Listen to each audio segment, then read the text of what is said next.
ഒരു വ്യക്തിയുടെ ജീവിതത്തിൽ ഏറ്റവും മൂല്യമുള്ള ഒന്നാണ് സമയം എന്ന് പറയുന്നത്.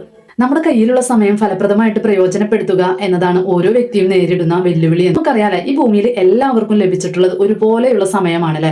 മനുഷ്യർ തമ്മിൽ പലതരത്തിലുള്ള ഏറ്റക്കുറച്ചിലുകൾ ഉണ്ടെങ്കിലും സമയത്തിന്റെ കാര്യത്തിൽ അതില്ലാല്ലേ.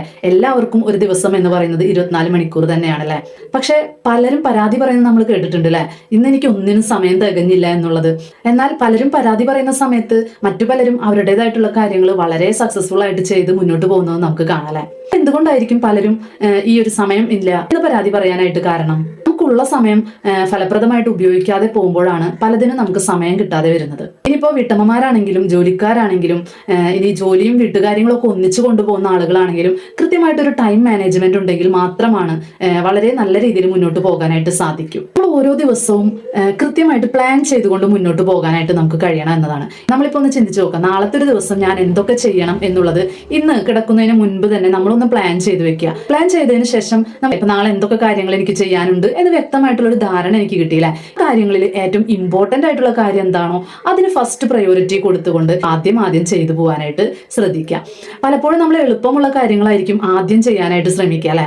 ഇതിന് പകരം നമ്മൾ ബുദ്ധിമുട്ടുള്ള കാര്യങ്ങൾ എന്താണോ അതാണ് നമ്മൾ ആദ്യം ചെയ്യാനായിട്ട് സമയം കണ്ടെത്തേണ്ടത്.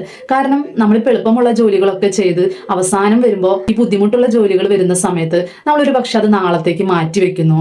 ഒരു പക്ഷെ അത് ഇന്ന് തന്നെ ചെയ്യുകയാണെങ്കിൽ അവിടെ നമുക്ക് സമയം കിട്ടാതെ വളരെ സ്ട്രെസ്സായിട്ട് നമ്മളത് ചെയ്തു പോകേണ്ടി വരുന്നു. അപ്പൊ ഇതിനെല്ലാം പകരം ബുദ്ധിമുട്ടുള്ള കാര്യങ്ങൾ ആദ്യം ചെയ്തതിനു ശേഷം എളുപ്പമുള്ള കാര്യങ്ങൾ അവസാനത്തേക്ക് മാറ്റിവെക്കുക. പലപ്പോഴും സോഷ്യൽ മീഡിയാസും അല്ലെങ്കിൽ മറ്റുള്ള ഓൺലൈൻ പ്ലാറ്റ്ഫോംസും ഒക്കെ എന്ത് ചെയ്യുന്നു, നമ്മൾ ചെയ്യുന്ന ജോലിയിലുള്ള ഫോക്കസ് മാറ്റാനായിട്ട് സാധ്യതയുണ്ടല്ലേ. ഇതിലാണെങ്കിലും പുറത്തുള്ള ജോലിയാണെങ്കിലും നമ്മളൊന്ന് വർക്ക് ചെയ്തുകൊണ്ടിരിക്കുന്ന സമയത്തായിരിക്കും ഫോണിൽ ഒരു നോട്ടിഫിക്കേഷൻ വരുന്ന ശബ്ദം കേൾക്കുന്നു. അപ്പൊ ഉടനെ നമ്മൾ ആ ഫോൺ എടുത്ത് എന്താണെന്ന് നോക്കുന്നു. പക്ഷെ ആ ഒരു മെസ്സേജിന് പകരം നമ്മൾ ഒരുപാട് കാര്യങ്ങൾ അവിടെ നോക്കി നമ്മുടെ സമയം അവിടെ നഷ്ടപ്പെടുത്തി പോകാറുണ്ട് അല്ലെ.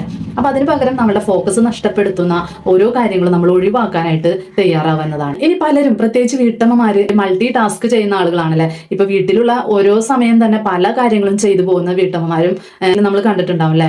ഇങ്ങനെ പല ജോലികളും ഒരേ സമയത്ത് ചെയ്തു പോകുന്ന സമയത്ത് അവിടെ പല കാര്യങ്ങളും നമുക്ക് കംപ്ലീറ്റ് ആവാതെ മുന്നോട്ട് പോകുന്നു അല്ലെ. അതിന് പകരം ഓരോ ജോലികളായിട്ട് തീർത്തതിന് ശേഷം മറ്റൊരു ജോലി ചെയ്യാനായിട്ട് നമ്മൾ തയ്യാറാവാം. ഒരുപാട് ജോലി ചെയ്യുന്നതിനിടയ്ക്കും നമ്മൾ ചെറിയ ചെറിയ ബ്രേക്കുകൾ എടുക്കാനായിട്ട് നോക്കണം. ബ്രേക്ക് എടുക്കാതെ ജോലി ചെയ്യുകയാണെങ്കിൽ നമുക്ക് എന്തുണ്ടാവും, അവിടെ സ്ട്രെസ് അനുഭവപ്പെടുന്നു, ആ കാര്യം ചെയ്യാൻ നമുക്ക് ഇൻട്രസ്റ്റ് ഇല്ലാതെ വരുന്നു. പകരം ചെറിയ ചെറിയ ബ്രേക്ക് നമ്മൾ എടുക്കുക, നമ്മളുടെ മൈൻഡിന് റിലാക്സേഷൻ ലഭിക്കുന്ന കാര്യങ്ങൾ നമ്മൾ ചെയ്യുക. അതിനുശേഷം വീണ്ടും പ്രവർത്തിക്കുന്ന സമയത്ത് നമുക്ക് വീണ്ടും നല്ല രീതിയിൽ ടാസ്കുകൾ കംപ്ലീറ്റ് ആക്കാനായിട്ട് നമുക്ക് സാധിക്കുന്നു അല്ലെ. നമുക്ക് കിട്ടിയിട്ടുള്ള ഒരു സമയം ഫലപ്രദമായിട്ട് ഉപയോഗിച്ചാൽ തന്നെ നമുക്ക് ഒന്നിനും സമയം തികയുന്നില്ല എന്നൊരു പരാതി നമുക്ക് മാറ്റിയെടുക്കാനായിട്ട് സാധിക്കും.